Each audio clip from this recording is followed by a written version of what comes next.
Shavua Tov. When we finish reading one of the books of the Torah, as we did today, where we finished the book of Bereshit, the congregation rises to their feet and proclaim in an excited tone, Chazak, Chazak v'nitchazek.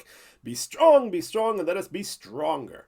What is the idea behind that proclamation? It's similar to something in the Psalms where we say, Kaveh el Hashem, hope to the Lord, Chazak v'yametz libecha, strengthen and fortify your heart, v'kaveh el Hashem, and hope to the Lord. That when we have one strengthening, it's not enough. We have to have an extra strengthening with that first strengthening. Chazak, Chazak, we will be strong, We just read Sefer Bereshit, v'nitchazek, and let's get even stronger, and continue on to Sefer Shemot. This is actually hidden in the Parsha, as well as one of our most famous mitzvot that we perform twice daily is also hidden in the Parsha, along with a sentence that is not written in the Torah anywhere, and yet we recite it in a daily fashion in a very critical and important place. What am I talking about? I'm talking about the recitation of the Shema. Now the verse, Shema Yisrael Hashem Elokeinu Hashem Echad, and the chapters of Shema are all in the book of Deuteronomy, not in the book of Genesis. However, the rabbis already see them behind the scenes in the book of Genesis. Starting last week with Parshat Vayechi, the Torah tells us in the dramatic description of the reunion of Joseph and his father after all those years, Joseph understandably is crying on his father's shoulders, but Jacob is at that moment not crying. The rabbis notice that, and they say, why not? He was reciting Shema Yisrael Hashem Elokeinu Hashem Echad. He was proclaiming his faith. Okay, that's last week. And this week, we add the sentence that is nowhere and yet is everywhere. This week, we find that Jacob was calling in his 12 sons to give them their blessings or their prophecies, however you want to term it.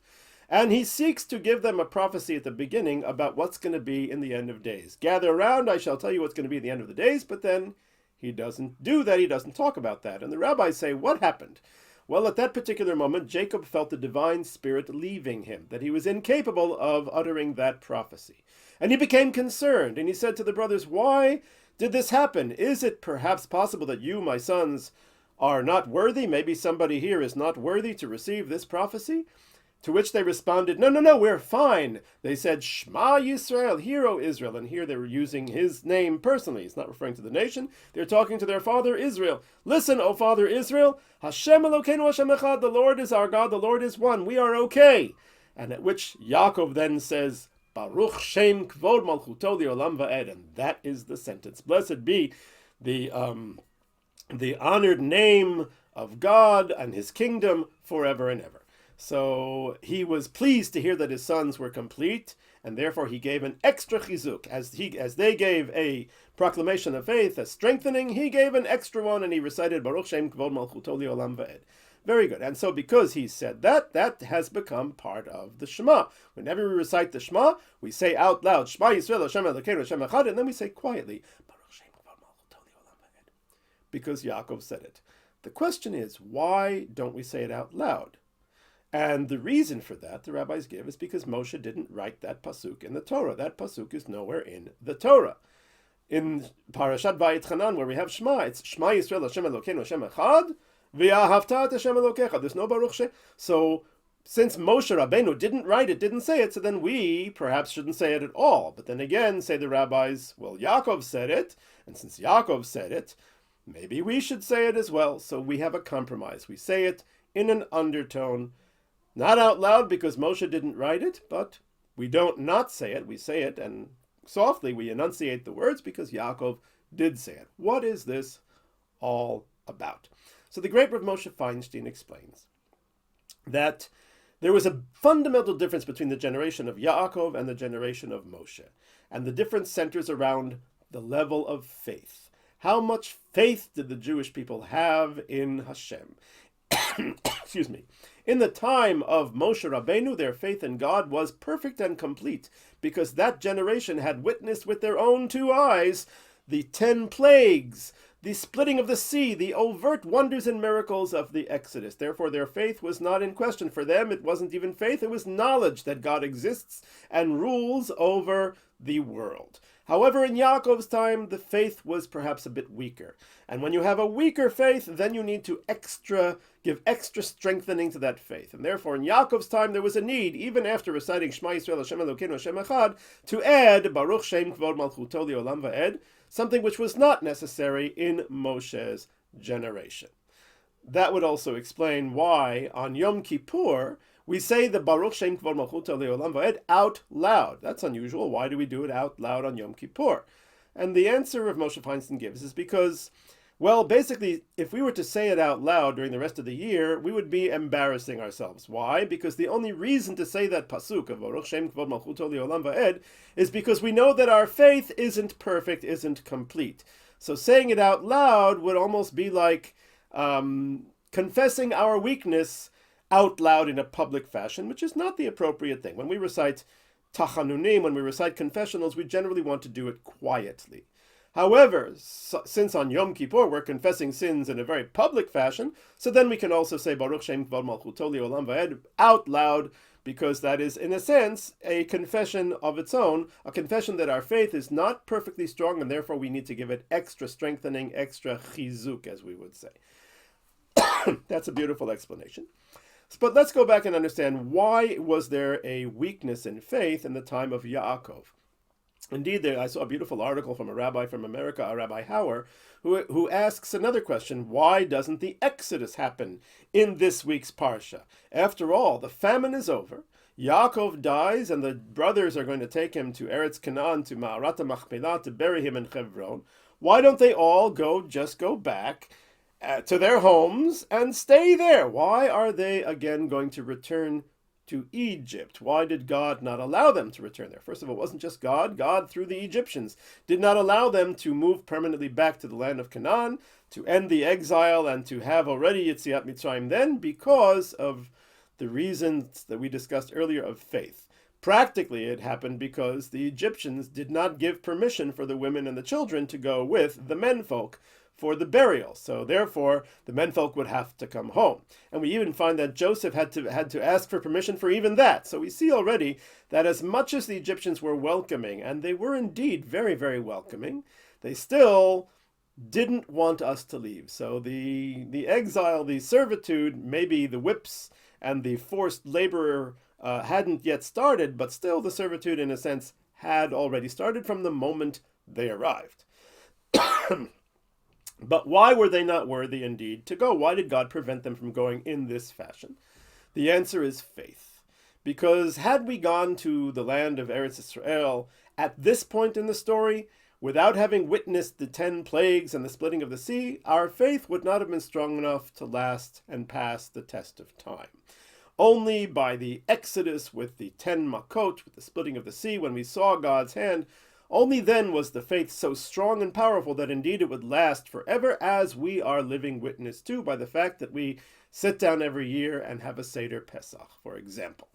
So the Bnei Israel were not worthy at the time of Yaakov because their faith was not complete, as Rav Moshe said. They needed still to say Baruch Shem Kvod Malchuto Leolam Va'ed. Why were they not worthy to have the redemption at that point? I think there are two possible reasons that I'd like to suggest. I'm sure there are more. The first one is because of the hug. What am I referring to? Well, a few weeks ago we talked about the different enemies and dangers that the people of Israel face, and one of them, the most dangerous perhaps, is the hug. What is the hug? A society that welcomes us with open arms, love and acceptance. We rise to the highest levels of that society, and then what happens? We begin to assimilate, because that hugger wants us to be like them and not be so different and not be so apart from the rest of everybody else, from the rest of the gang. They want us to blend in, and indeed we start to blend in, and we find that the Bnei Israel in Egypt, over the course of the centuries that they were there, did indeed descend into idolatry and did indeed incorporate in their lives some of the Egyptian theological theology and gods and all of that. So it could be that the first reason why Yaakov was suspicious that maybe one of his sons wasn't so kosher at that time was because he saw that Egypt was a place that it was very easy to assimilate in, especially since they welcomed us with such a hug. It's a huge hug. Goodness gracious, Joseph was a leader of the country. And when they go to bury Yaakov, the entire elite of Egypt, the aristocracy, they all go along for the funeral procession. So much so that the Canaanites, when they witnessed it, they said, this is a tremendous mourning for Egypt. So the first reason why we may not have been worthy is because of assimilation. And well, in the case of Egypt, the hug then would devolve to the other type of enmity, which is the whip and the stick and being hit and the open and overt hatred. Well, when that happened, then we were clearly not going to assimilate into Egyptian society anymore. It was clear that they saw us as something different, and the hug disappeared. And so therefore that element now disappeared, and perhaps therefore we were worthy at that time to indeed be redeemed. There's a second reason as well, that we were not worthy in the time of Yaakov, and yes, worthy in the time of Moshe, or at least it was, well, I guess worthy is the right word to use. The answer is unity. We cannot have Eretz Israel if we are going to be a nation that is divided and hating of each other. There were two sins recorded in the Torah that are very strong and prominent. The first is the Egel Hazav, the golden calf. The golden calf, as bad as it was, did not derail our plan to enter the land of Israel, because it was a sin against God, but at least we had unity at that time. But the sin of the spies, that was a breakdown in unity. First of all, there was breakdown in unity between the spies themselves, as we saw between the 10 spies on the one hand and Yehoshua and Caleb on the other, and also a disunity between us and the land of Israel, because we and the land of Israel are in a sort of matrimonial relationship. The land of Israel is not just a geographical place, it is a living, breathing entity, as we have said many times during the sabbatical year. And therefore the attack on the land of Israel by the spies was also the terrible disunity that would prevent us from coming into the land at that time. We'd have to stay in the desert for another 40 years. So disunity. And perhaps in the time of Yaakov, that indeed was an issue. In the time of Moshe, that was pretty much resolved. Certainly when we arrived at Mount Sinai, ki ish echad, belev echad, as one person with one heart, we had the unity. But in the time of Yaakov, it wasn't so clear. For example, first of all, the brothers had sold Joseph to be a slave. That is disunity. And if you would say, well, didn't they reconcile? And the brothers certainly regretted what they had done, and hadn't Joseph explained to them that they had no guilt because this was God's plan? Yes, but the fact that it happened once was already disqualifying. I consider this to be similar to the reason why King David was not the one to build the Beit HaMikdash, the temple. Only his son Solomon would do it. Why not King David? Because he had spilled blood in war. Now, King David was certainly a great tzaddik. There is no lack of descriptions in the prophets themselves about his great piety. But the fact that he had shed blood in war, which were necessary wars, and it had to be done, nonetheless, that was a disqualifier because he had had that experience during his lifetime. And so it could be that even though the brothers deeply regretted that they had sold Joseph, the fact that they had done it even once was a disqualifier for them to be the generation of the redemption, the generation that would go into Eretz Israel permanently. And I would even say further in that direction that perhaps, indeed, they even though they regretted it, the damage from that event had not been completely reconciled. There's a famous story by the great Rav Moshe Feinstein that two people came to him for a din Torah, for a court case. And as is customary nowadays, they ask each person to compromise, and at the end, Rav Moshe made a decision, and they accepted the decision, and he said to each of the litigants, okay, now please say to the other, I forgive you. So one of them said, I forgive you, and the other one said, it's fine, no problem, I have no hard feelings. And Rav Moshe said to him, no, that's not good enough. You have to say, I forgive you. The person said, really? No, I don't have to. I have nothing. I love him like a brother. We're all good. It's all fine. And Rav Moshe said to him, please say the following words, I forgive you. And the man, with difficulty, did it. And then they left. And the students afterwards asked Rav Moshe, why did you insist on him saying, I forgive you? I mean, he had said, I have no hard feelings. Isn't that the same? And Rav Moshe said, it's not the same. He said, if you look at the Yom Kippur liturgy, the Yom Kippur prayers we have in the afternoon, in the end of the Avodah section, the 10 martyrs, the killing of the great scholars by the Romans in the Hadrianic persecution era. And that poem that we recite in Yom Kippur explains that it is a punishment for the sale of Joseph.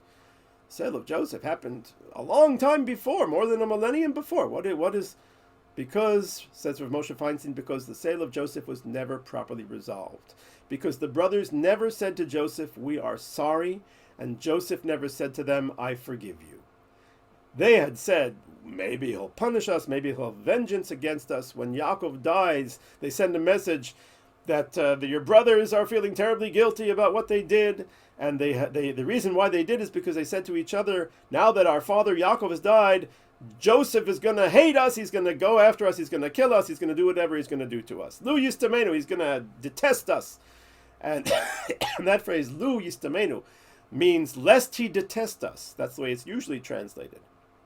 But actually, perhaps you can translate it as to being halavai. Let it be so that he detests us. Let him be angry at us. Let him tell us how he feels so that we can apologize and that we can reconcile, and then he can say those words that Rav Moshe Feinstein insisted on being said, I forgive you. Joseph never says, I forgive you. He says, don't worry about it. It's fine. It was God's plan. It worked out for the best, but he never says, I forgive you. So it could be that there was still even the sale of Joseph in the air that prevented the unity. So we see from this that unity is such a critical and important thing, that unity is the key to redemption. It's also the key to faith. And we also see from this that when is the time to strengthen our faith? At the moments of strengthening of faith. In other words, not spread it out. We don't say Shma in the morning and Baruch Shem Kvod Malchuto in the afternoon. We say Shma in the morning, and right after we say it, we say Baruch Shem Kvod Malchuto Li'olam Va'ed. In other words, when we have those moments of elevation, of inspiration, that is the time to do even more elevation and more inspiration, and that strengthening of the strengthening gives us the power and the ability to fill the rest of our days, the rest of our years, with higher level of Kedusha. So between unity and becoming strengthened, may we all merit to see the complete redemption and the unity and the peace and success of the Jewish nation.